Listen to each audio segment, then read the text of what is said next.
Hey now, true believers, any day where I can review a new expansion for Legendary, the Marvel deck building game, is a good day. And so it is today. We are going to take a look at Legendary Villains, which is the newest expansion for Legendary and also a standalone expansion, which means that you can mix and match it with the previous Legendary base game and its expansions, or you can play it on its own. And as the name implies, this time you're taking control of the villains. But since I'm not going to give an overview of the entire game and all the rules in this one, and you can go ahead and check out my previous review for Legendary if you want to know exactly how it plays, I'll just briefly tell you, if you're not familiar, that Legendary is a game that uses all the different Marvel superheroes trying to defeat the villains and the mastermind also from the Marvel Universe. And it's a deck building game, so you're building together a team of heroes and all the different cards representing those heroes, and you're taking out villains that come out Ascension style, and you're buying cards Ascension style, all trying to build up combat and destroy the mastermind. So it's a cooperative game, but there are some semi-cooperative elements. You gain points for defeating villains and mastermind cards,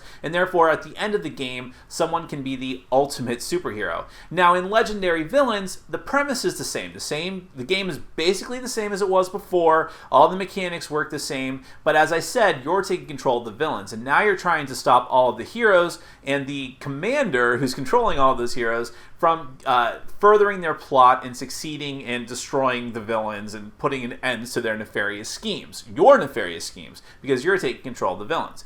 There are some things that are different about this one, just some little changes that make it a little bit more distinct from the original game, but for the most part, it's the same. So instead of giving a thorough overview of the rules like I did with the original Legendary, I'm just going to go over some of the new stuff that comes in this, show you some of the new cards, a few of the new mechanics, then we're going to come back and I'll give you my final thoughts.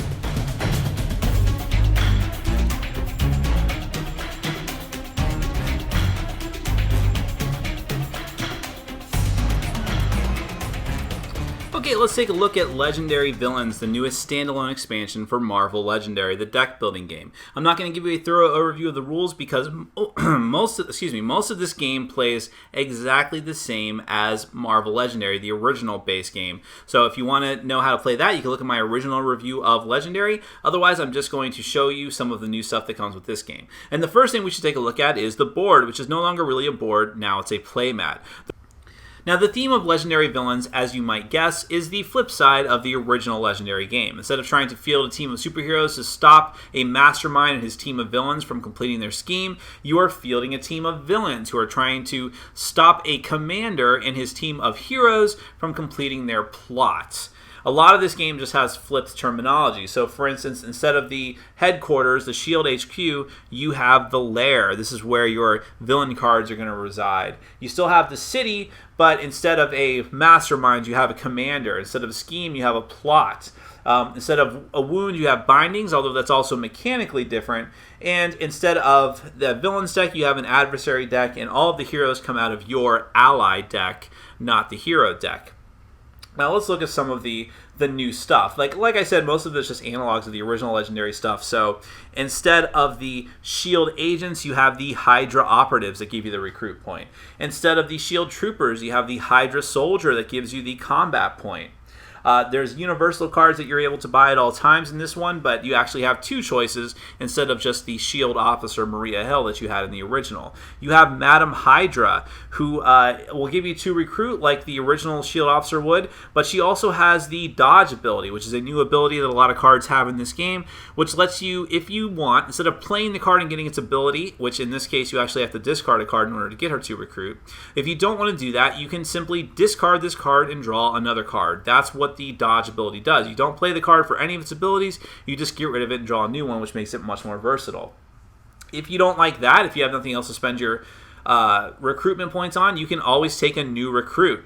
New recruits only give you 1 combat point, and when you play them, you return them to the deck of new recruits and then draw another card. So if you have nothing else you can spend your points on, you might as well buy a new recruit because it won't clog up your deck since it lets you draw another card. Now, I mentioned that wounds were a little different in this game. This time they're called bindings. Bindings work mostly the same as wounds. They clog up your deck, and on your turn, you can essentially sacrifice your entire turn, buy nothing, defeat nothing, in order to get rid of a bindings permanently, KO it from your hand. But the difference here is that if you have other bindings in your hand at the same time, you only KO one of them, and the rest get sent into another player's deck, which can be really, really nasty and sets your other players back. But remember, this is only a semi-cooperative game, so you have to expect that sort of thing.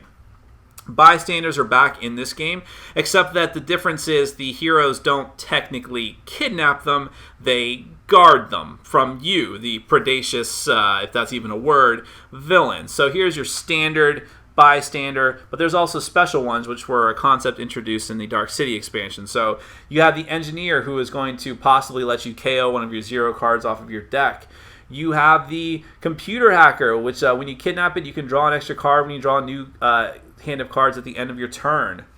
You have the public speaker. When you kidnap this bystander, you get an extra recruitment point. And you have the rock star. When you kidnap this bystander, you kidnap another bystander. So they work the same as the other types of special bystanders. Once you capture them, you get the special ability, except thematically speaking, you're kidnapping them, not rescuing them. As far as other more general cards that are in every game of Legendary Villains, you have command strikes instead of the master strikes, which I like the little turnabout is fair play artwork here as compared to the original Legendary cards. And here are the plot twists as opposed to the scheme twists. And of course, you have a whole deck of plots to choose from. You have Resurrect the Heroes with the Norn Stones, which is going to make it really difficult for you as the villains to keep the heroes down, because as you constantly defeat the adversaries that come out into the city, you're going to have to keep, as these plot twists come out, you'll have to put them back into the city. You have mass-produce the War Machine armor, which means that you fill up the deck with the Shield Assault Squads, which are a new sort of henchmen, or they're called backup adversaries in this game. And they are going, every time a plot twist is drawn, they're going to go next to this card, and that's going to make all the other Shield Assault Squads even more powerful. Infiltrate the lair with spies, and graduation at Xavier's X Academy, XXX. Crush Hydra. Cage villains in power-suppressing cells, build an underground megavault prison, and crown Thor, the King of Asgard, which is a really cool one because it means you have to take the Thor card out of his corresponding hero or adversary deck, and he's going to be coming in and out of the city constantly doing bad things to you as plot twists are drawn. So you have a whole variety of plots to choose from. Now let's look at some of the backup adversaries and the commanders. Just like in the original Legendary Villains comes with 4 commanders to fight against. These take the place of the masterminds, and they are the person that you need to defeat in order to win the game as a group. And they all have a different unique thing that they bring to the game. You have Nick Fury here, who his special ability is actually another new aspect to this game. A lot of cards will say demolish. And for him, every time a commander strike gets drawn, you're going to demolish each player a number of times equals to the number of commander strikes on the stack. Demolish is a very annoying thing that's going to happen, that you're going to draw the top card off of the lair deck, and whatever the cost of that card is, each player is going to have to discard a card of the same cost if they have it. So if they're doing it multiple times, it can truly devastate your turn, so he can be pretty annoying. Doctor Strange is cool in the sense that, thematically speaking, he does what a magician does, and that's trickery and summoning things. So he's going to make you scry the top of the adversary deck and put out more adversaries and possibly plot twists as well, which accelerates the game towards your ultimate defeat.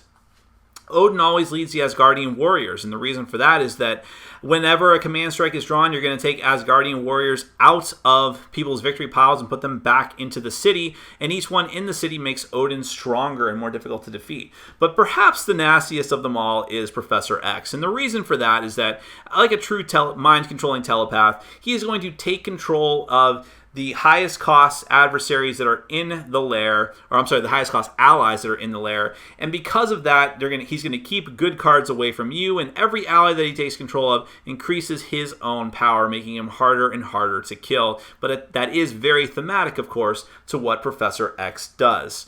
Now, before we get to the main event, which are the heroes and the villains, let's take a look at some of the backup adversaries that come in this game. I already mentioned one of them, and that is the Asgardian warriors, which you fight them, you draw a card. They're always Odin always leads them. You have the cops, which you'd always rather have cops in your corner than Asgardian warriors, I'm sure. you have, but this is pretty cool, Multiple Man. I think that's a great, unique idea that they had. Multiple Man just makes endless copies of himself, and I think it's a great idea to make him a card. And in fact, if you fight him and you already have Multiple Men in your victory pile, you have to KO more and more cards because of it, which I think is a pretty cool idea. And of course, you have the also aforementioned Shield Assault Squad. So there's some different. They take the place of henchmen from the original game. Now let's take a look at the adversaries, which are the heroes. Now, every villain worth his salt needs a good hero to fight, and there's a lot of heroes to fight in Marvel Legendary Villains, and these are called adversaries, actually, and there are 7 different groups to choose from, and they all have their own different unique flavor to them. You, of course, have the Avengers, and how can we start without Captain America? The interesting thing here is that you fight them just like you would villains in the original Legendary, and all of their abilities are tie in to what their hero cards did in the original Legendary. So Captain America says that you have to reveal 3 colors of allies or gain a bindings card when you choose to fight him. The Hulk, well, the Hulk smashes. He has that annoying demolish ability, which happens when he ambushes, when he comes out, when you fight him, when he overruns. He demolishes each player twice, which is devastating, and he's an 8 to try and kill. The Wasp has another new ability that is introduced in this game called Elusive. Now, you notice she's only 1 combat to fight, but the reason for that is that the Elusive ability states that in order to fight someone with the Elusive ability, you must have that much recruitment points accrued first. You don't have to spend it, but you have to meet that threshold in order to fight this person, and the Wasp is Elusive 7, so you have to have 7 recruitment and 1 combat in order to take her out. You also have the Marvel Knights characters. You have Black Panther, who just lets everyone draw a card when you fight him. You have Ghost Rider, who lets you KO another adversary from your victory pile, and if you do, you get 3 recruitment points. You have the Defenders. Remember them? Namor the Submariner is going to make people keep taking bindings. Iron Fist can only be fought if you reveal 3 different colors of cards from your hands. You have the Spider Friends, including Moon Knight and Firestar. Remember her from the cartoon? Reveal the top card of your deck. If it has a recruitment icon, KO it. And of course, Spider-Man himself, who is super annoying. Because if you fight and take him out, you reveal the top card of the deck. And if it is 2 or less, you play it. And if you do that, you put Spider-Man back on top of the deck. So he keeps coming back like a true wall crawler. You have the X-Men First Class, which is the 5 original X-Men. And I have to tell you, the first time I played this villains game with 5 people, I quizzed the other 4 players as to who the original 5 X-Men were, and they all failed. So I was very, very disappointed. And I'm only going to show you 3 here, so let's see if you can guess the other 2. You have Iceman, Jean Grey, still in the costume that a lot of other people hate, but I seem to like, and Beast in his coolest looking form. And then you have the Uncanny Avengers, one of the newest superhero groups. You have Havoc, who has always been a favorite of mine. You have the Scarlet Witch, who has a really unique ability. You can, when you fight her, you reveal the top 3 cards of your deck. You put any odd-numbered cards into your hand and discard the rest. And Wolverine, another super annoying character like Spider-Man. Because, now, I should mention, you probably noticed this on a lot of the X-Men cards. They have a new ability called Extreme Attack. Anytime a character card has Extreme Attack, they get +1 to their fight value for every other card in the city that has Extreme Attack. So they give the bonus to each other, which can get super annoying. Wolverine, in addition, he gets +1 for every card that you've drawn on your turn. So you might think, I'm going to take out Wolverine. I'm going to do a lot of things to draw extra cards, and then he's going to get stronger. And, of course, if he overruns, he's going to give you a bindings, and he gets shuffled back into the deck. Fantastic. And finally, you have the Uncanny X-Men, which are similar to those second-string X-Men, but ones that I like Shadowcat, who also has Extreme Attack and the Elusive ability, which means it's harder to hit her, of course, because she's Shadowcat. Nightcrawler, who's going to let you draw a new hand of cards at the end of your turn, and you add an ally to your hand, much like his original ability. And Colossus, who is really tough to kill, and is going to give you bindings, much like his original superhero. Finally, let's get to the main event. Let's look at the allies, the villains that you'll actually be playing in this game. Okay, I'm not going to show you every single card that all the different villain/ally groups have in this game. I'm just going to show you their ultimate cards because, let's be honest, that's the one you're most curious about anyways. And they will give you a little taste of what each of these villains has to bring to the table, what their own unique abilities are. We have the Master of Magnetism, Magneto. He's going to give all the other players bindings and then get combat bonuses for doing so. In fact, all of his cards are themed towards giving people bindings, which is pretty thematic to him being the Master of Magnetism. Craven the Hunter has a lot of cards that have to do with manipulating the battlefield and giving him combat bonuses. In this case, he gets a plus combat to the cost of the highest cost ally, equal to the cost of the highest cost ally in the lair. He has other cards that let him actually move the heroes around in the city and gets bonuses according to that. God of Mischief, which is Loki. Each player reveals remember there are new symbols in this game as well, including the Loki symbol, and evil Asgardian, I suppose. Reveals that type of ally or reveals their hand. For each player that revealed their hand, you may swap a card from that hand with a card in the lair of the same cost. So you notice a theme here. A lot of these cards are going to screw over the other players.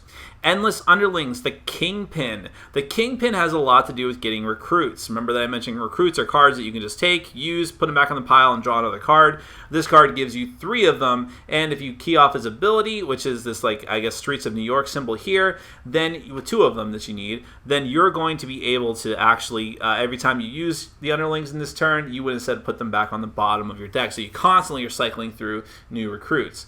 Another character is Bullseye. This is a perfect aim card. You get plus 5 combat for each commander tactic in your victory pile. You have the Green Goblin. His ultimate card says that you can return from your discard pile to your hand all the cards you discarded this turn. This is really important because a lot of Green Goblin's cards and other villains' cards have the dodge ability, which says that you have the option of discarding them. So if you do that in conjunction with this, you can have a pretty epic turn.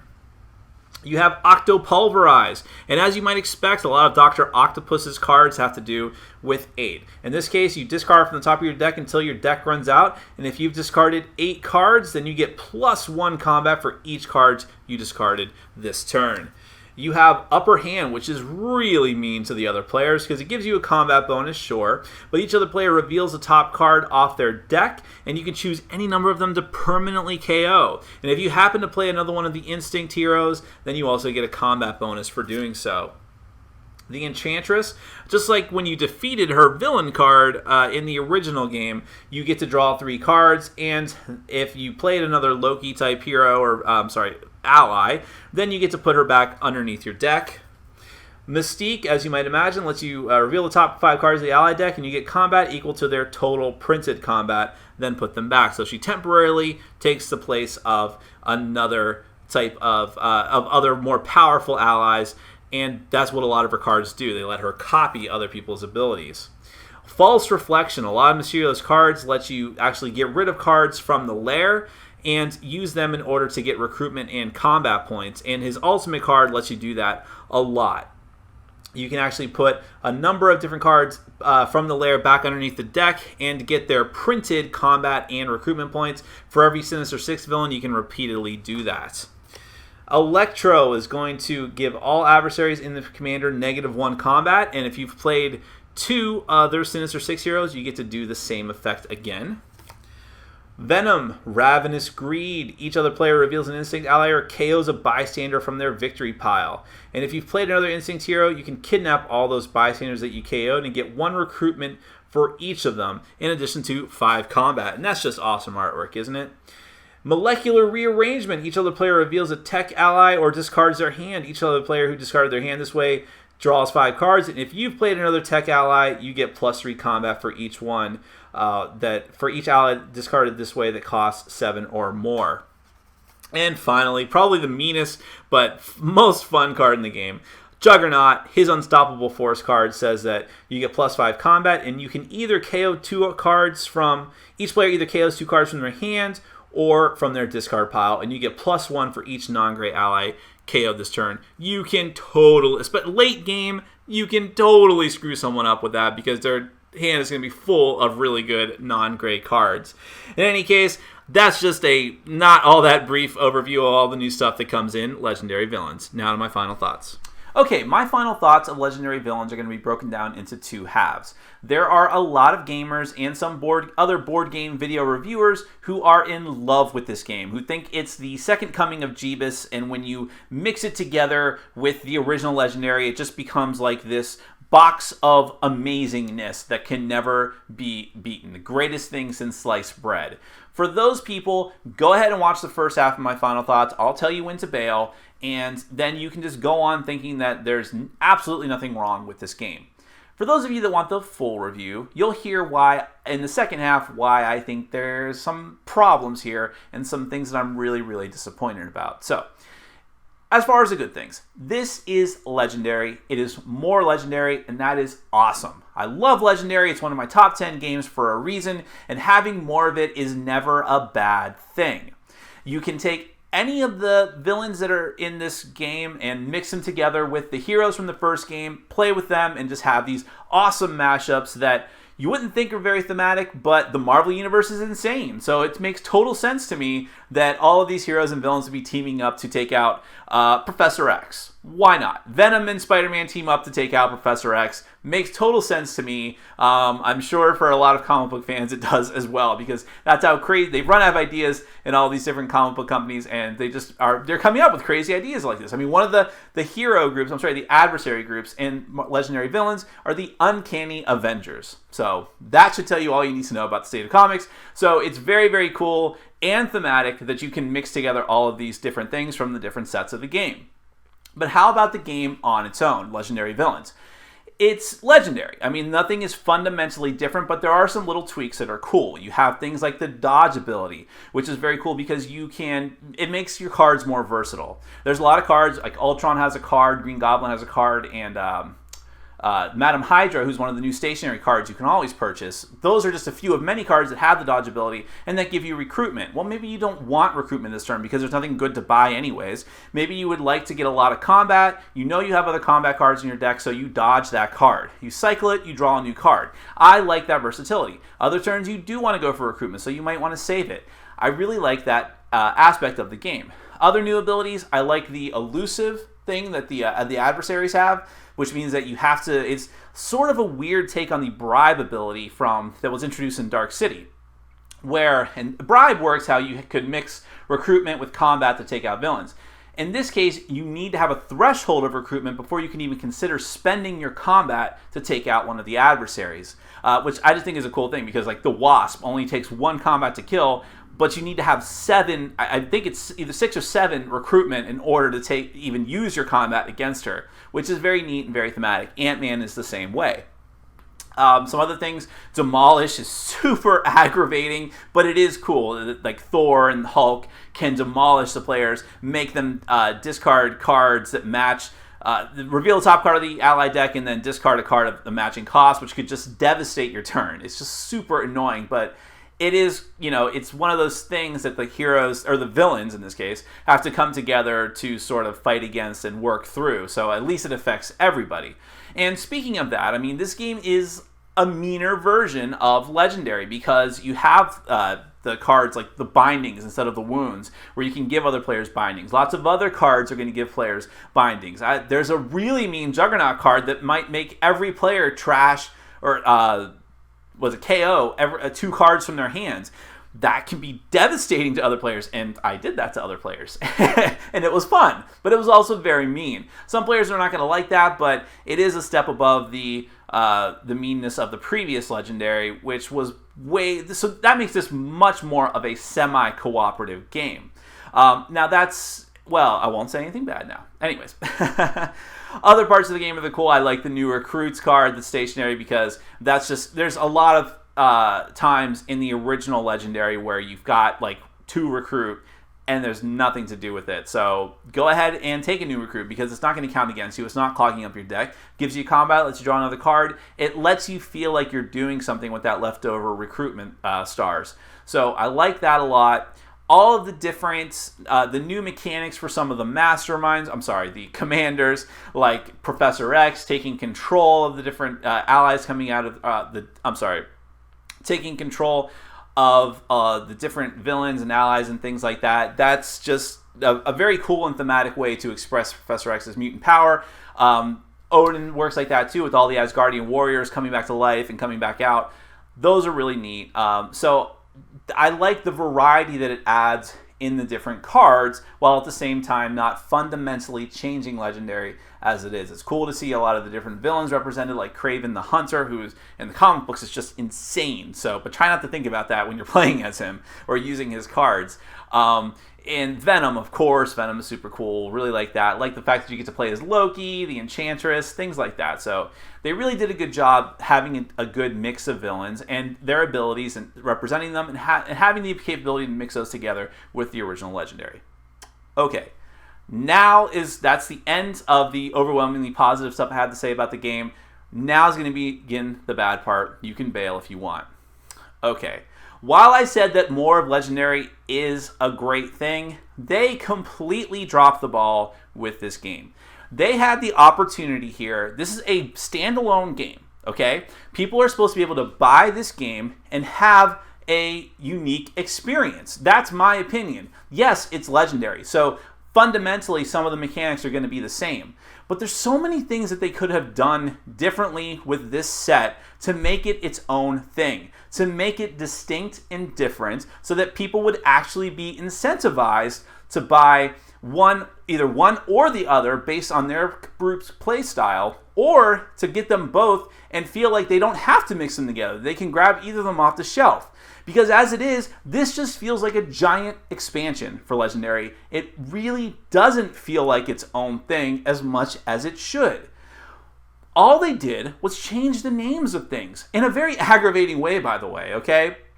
Especially if you're going to mix them all together, because now the cards refer to different things, okay? I don't know how you get around that, because thematically speaking, you can't just have the heroes be called villains and vice versa.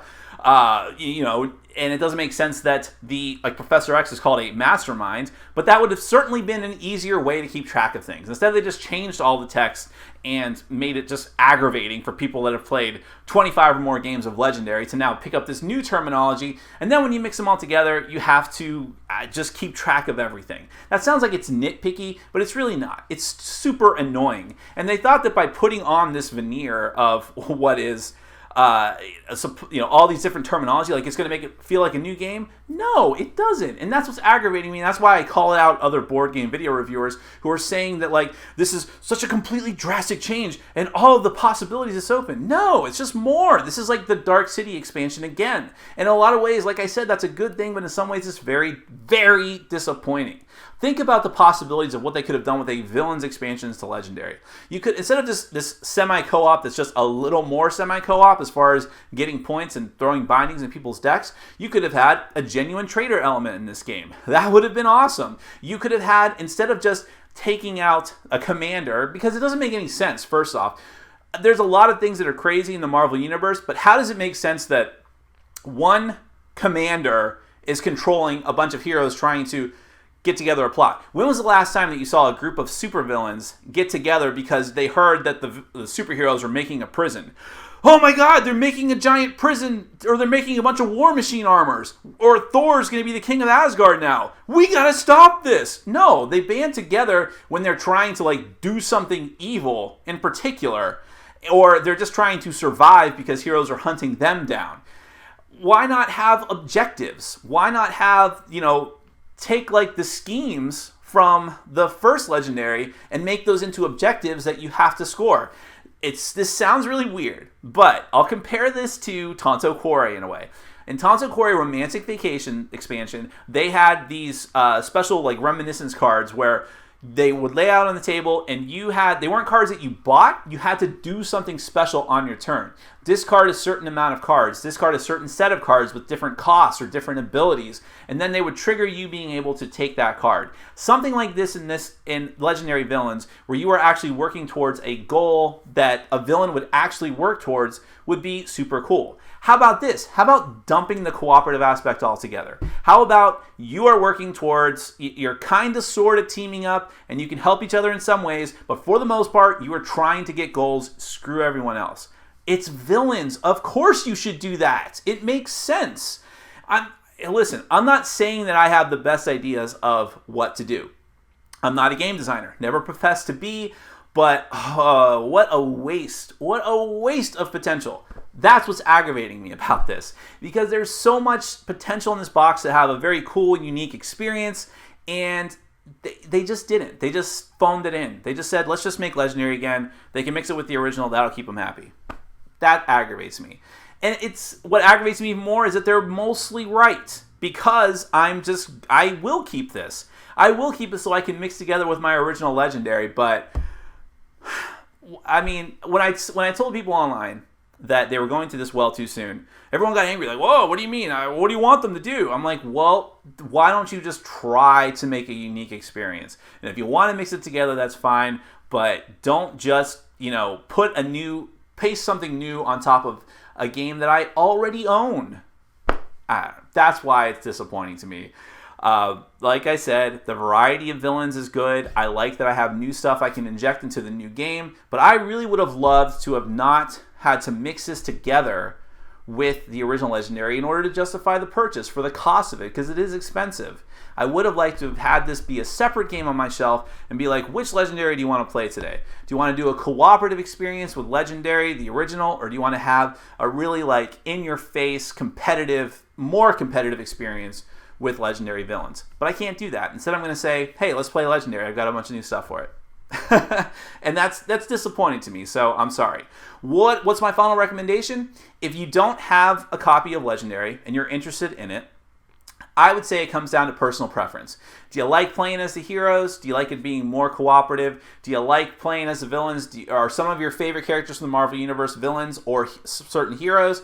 That's going to really determine which one of these you should pick up first, because I think that some of the new stuff that's in Villains is a little bit cooler than the original, and they fixed some issues like how the artwork wasn't that different, and there's a little bit more meat to Villains, but it's still coming down to personal taste and preference. Especially if you're playing with younger gamers, if you've got kids that you're trying to introduce to Legendary, you probably want to go with the original, but they're both good buys for your first Legendary game. If you don't like Legendary at all and don't have any interest in it, this is not going to change your mind. That's another aggravating thing too. Even if you like other deck builders, if you don't like the semi-cooperative aspect, it's still here. It hasn't changed. There's not enough here to change your mind about it. If you already own Legendary and love it, it's entirely... It matters whether or not you're happy with what you have. If you've already been keeping up with the Dark City expansion, Fantastic Four, Spider-Man, if you've got all that and you're satisfied, there's not a tremendous amount of stuff here that's going to you have to run out and get it right now, because you don't. I mean, it's just more, which is good if you're a fanatic about it like I am, but it's not going to change your experience. The only people that must buy this are people like me who just want more and more variety. But if you were looking for a fresh experience, this isn't it. And that's a shame. That's my entire point. I'm sorry if I rambled, but I expected more. I just expected more. My name is Nick. This has been Board Game Brawl, and I'm reminding you to get out there and game every day and in every way. Take care.